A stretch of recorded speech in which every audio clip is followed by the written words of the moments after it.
The first thing that bothered me was how carefully my wife started closing doors. Not slamming them, not hiding behind them dramatically, just closing them with a softness that suggested she had started separating parts of her life into rooms I no longer entered. Before I tell you how this started unraveling, subscribe to Reddit Ride for stories where silence carries more weight than shouting. My name is Sal Carbano, and for most of my adult life, I worked as a surveyor across Long Island and the outer borough edges where wealthy neighborhoods slowly dissolve into industrial water lines, rail easements, abandoned loading yards, and expensive developments pretending they were never built on marshland. Surveying teaches you patience. You spend entire days studying tiny shifts most people would never notice. Fence lines, grade changes, drainage angles, and property markers buried beneath years of dirt and roots. Entire lawsuits can begin because somebody moved 6 inches 20 years earlier and assumed nobody careful would ever measure it again. Marriage, I eventually learned, works the same way. Melinda and I had been together 14 years. We lived in Lawrence, New York, in one of those polished neighborhoods where every driveway looked pressure-washed and every family behaved as if visible stress lowered property values. She co-owned a boutique clothing store in Cedarhurst with 2 women who treated branding like religion and spoke about client energy, as though retail had become spiritual work. Melinda was warm in a way that made people trust her quickly. Restaurant staff remembered her. Contractors gave her discounts. Neighbors told her things they probably should not have told anybody. She had a talent for making people feel seen, without giving away much of herself in return. That mattered later. People always imagine betrayal comes from cold people. It usually comes from charming people. From the outside, our marriage looked stable in the exact way stable marriages are supposed to look. Holiday dinners, couples trips, backyard birthdays, charity auctions neither of us cared about. We had routines solid enough to survive photographs. And for years, I honestly believed they would. The shift began slowly enough that I kept talking myself out of it. Melinda started becoming unavailable in tiny pieces instead of obvious ones. Her attention drifted halfway through conversations, then snapped back too quickly once she realized I noticed. She started carrying her phone from room to room without seeming aware she was doing it. She volunteered for errands she used to complain about. Late returns from the boutique became normal, then expected, then strangely structured, especially on Wednesdays. Not every Wednesday. Just enough Wednesdays that my mind quietly started circling them without understanding why. One night in early November, I came home later than usual after finishing elevation corrections near in Wood. Cold rain had started around dusk, and my boots carried half the shoreline mud from the job site into the garage. I remember hearing Melinda laugh before I even stepped inside. A bright laugh, young-sounding. I walked through the kitchen expecting company. Nobody was there. Only Melinda standing near the island, holding her phone face down against her chest, a little too quickly. "Who's here?" I asked. She blinked once. Nobody, but something had still been in the room when I opened that door. Not physically, emotionally. The atmosphere felt interrupted, like I had walked into the final second of another version of her evening. That stayed with me longer than it should have. Over the next few weeks, I began noticing things that individually meant harmlessness and collectively started feeling arranged. Melinda became unusually attentive at strange moments. That part confused me most. Their affection increased while honesty decreased. She touched my shoulder more often when passing behind me. She became quicker to ask about my day, while seeming less interested in the answers themselves. She suggested weekend trips we never actually booked. One night she sat beside me on the couch, rested her head against my chest, and stared into space while one of those renovation shows played silently across the television. I remember looking down at her and thinking she felt emotionally far away, even while physically closer than usual. I remember thinking then, that people preparing to betray you often become gentler before the damage fully surfaces. Not out of guilt exactly, out of emotional management. The first real moment of suspicion came the week before Thanksgiving. I had a client meeting cancel unexpectedly near Rockville Center, so I drove over to the boutique intending to surprise Melinda with coffee from the place she liked near the train station. The lights were on. The front door was locked. I could see Melinda inside near the register, speaking to someone toward the back fitting area. A man stepped partially into view for maybe 2 seconds before disappearing again. Young, tall, dark coat. That was all I got. Melinda spotted me through the glass and visibly startled before hurrying to unlock the door. "You scared me," she said with a quick smile. I looked past her. "Who's here?" "Nobody." One of Dana's vendors was dropping inventory. After closing, holiday season, her answer arrived too quickly. Then came the first real fracture. It happened because of a cream-colored hotel envelope. I found it inside the side pocket of Melinda's SUV while looking for registration paperwork before an inspection appointment. At first I assumed it belonged to the boutique. Some hotel promotional thing. Maybe receipts from a buying trip into the city. Then I opened it. Inside were 2 valet stubs, one receipt from a hotel bar in Manhattan, and a folded black business card with the name Tyler Vane embossed across thick matte stock. No company listed. No profession. Only a phone number and an Instagram handle. I remember sitting in the parked SUV staring at that card, while rain ticked softly against the windshield, and the garage light hummed overhead. Tyler Vane. The name sounded manufactured, like somebody who introduced himself twice at rooftop parties.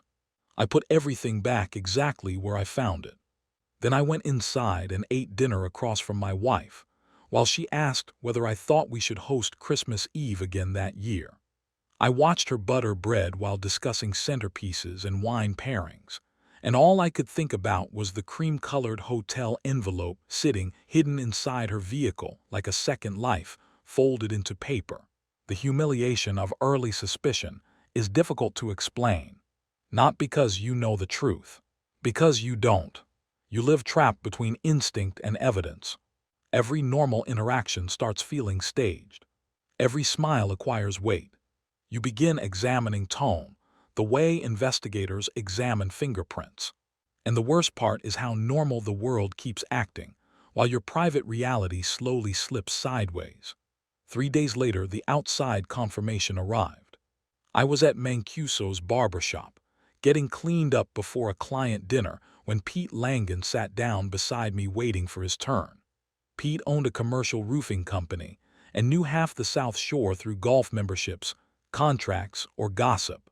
Halfway through complaining about Nassau taxes, he casually asked, "You and Melinda staying in the city more lately?" I kept my face neutral. "Not really, huh," he shrugged. "Thought I saw her at the Mercer last Thursday with some younger guy." Probably wasn't her. The room suddenly felt smaller. "What younger guy?" Pete laughed awkwardly. "Relax. Maybe I'm wrong, but he already knew he was." I could see it in his eyes immediately. Men recognize certain silences. "What did he look like?" I asked. "Tall kid. Stylish. Too stylish, honestly. Looked like he moisturizes competitively." I smiled faintly because that description irritated me instantly. Then Pete said something that stayed with me for months afterward. "They looked comfortable, not romantic. Not reckless. Comfortable." That word did more damage than if he had described kissing. Comfort meant repetition. Comfort meant familiarity. Comfort meant this was no sudden mistake unfolding under bad lighting.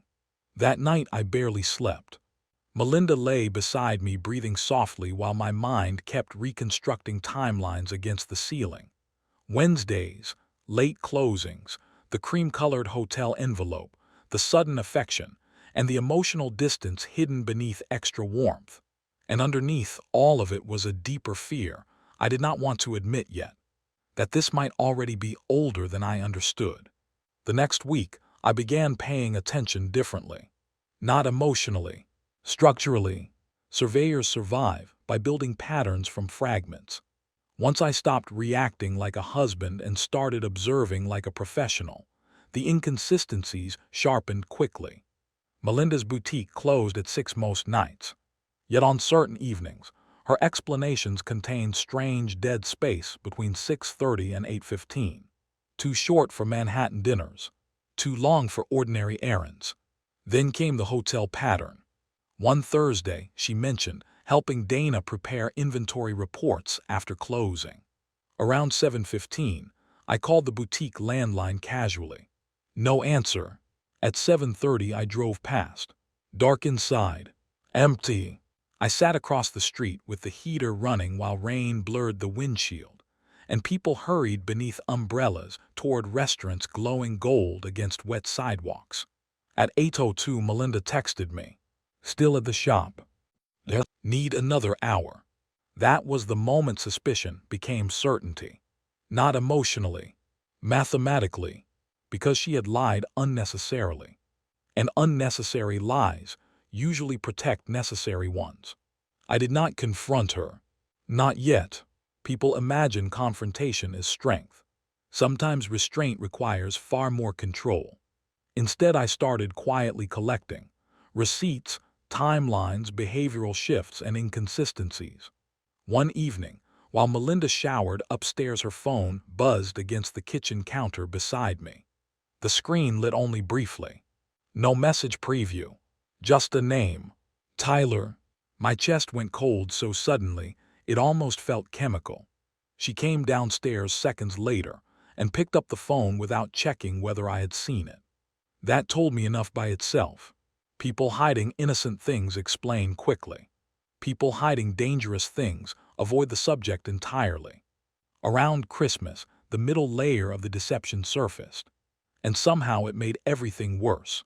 I finally looked Tyler Vane up online one night after Melinda fell asleep. He was 28. Fitness consultant, lifestyle branding coach, amateur social media personality. Half his photographs looked professionally staged. Expensive watches, tight jackets, rooftop bars, motivational captions, and the kind of calculated confidence designed specifically to appeal to restless, wealthy women pretending they were searching for themselves. I stared at his photographs longer than I should admit. Not because I feared him, because he embarrassed me. 14 years of marriage, a home, shared holidays, family history, and my wife risked all of it for a man whose personality looked assembled from cologne advertisements and gym mirrors. That realization did something ugly to me internally. Not rage exactly. Something colder, like watching somebody trade a family heirloom for costume jewelry. Then January arrived, and the lies became layered enough that even Melinda started struggling to manage them. That was her weakness. Not lying itself. Sustaining systems. She was socially graceful but operationally sloppy. The emotional performance stayed polished, while the logistical structure underneath started fraying. One afternoon she claimed she was meeting Dana for supplier negotiations in Brooklyn.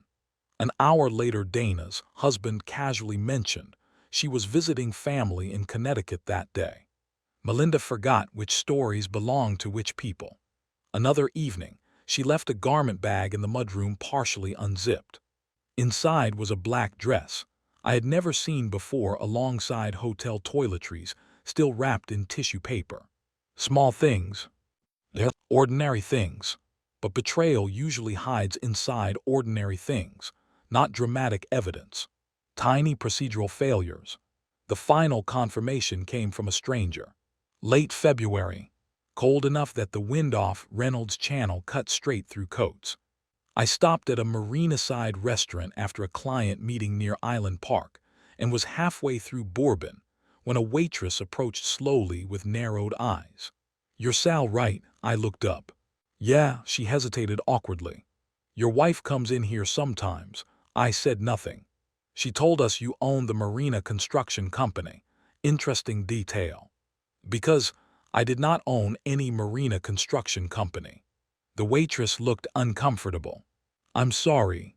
I probably shouldn't even say this. Say it anyway." She lowered her voice slightly. "The guy she's usually with proposed to another girl here last summer." That sentence rearranged something inside me permanently. Not because it hurt, because it clarified scale. Tyler wasn't building a future with my wife. He was consuming experiences. Melinda wasn't escaping into love. She was escaping into attention. And suddenly, the entire affair stopped feeling tragic and started feeling small. Very small. That helped more than anger could have. After that, I hired an attorney. Quietly, efficiently. No drama. No threats. No emotional speeches rehearsed in mirrors. Just preparation. The attorney reviewed everything while sitting beneath soft office lighting overlooking Mineola traffic. When she finished examining the copies of receipts, timeline notes, photographs, and phone records, she leaned back and asked, "What outcome do you want?" "Peace," I said. That seemed to surprise her slightly. Not revenge. Not punishment. Peace. By early March, separation papers sat inside a dark leather folder, locked in my office desk at home. And still Melinda kept performing marriage beautifully. That part fascinated me almost professionally by then. She cooked carefully, touched me often, asked thoughtful questions, suggested spring travel ideas. One night she sat beside me drinking wine while snow drifted softly outside the windows. And for one dangerous second, I almost let myself pretend none of it existed. Then her phone buzzed, and she flipped it over instantly. Reflexively, without even realizing she had done it. That was the thing about lies eventually. The body confesses first. The confrontation finally came at a dinner party in Hewlett Harbor. Semi-private, elegant, controlled. Exactly the kind of environment Melinda trusted herself inside. 6 couples, expensive wine, low music, catered food nobody actually finished.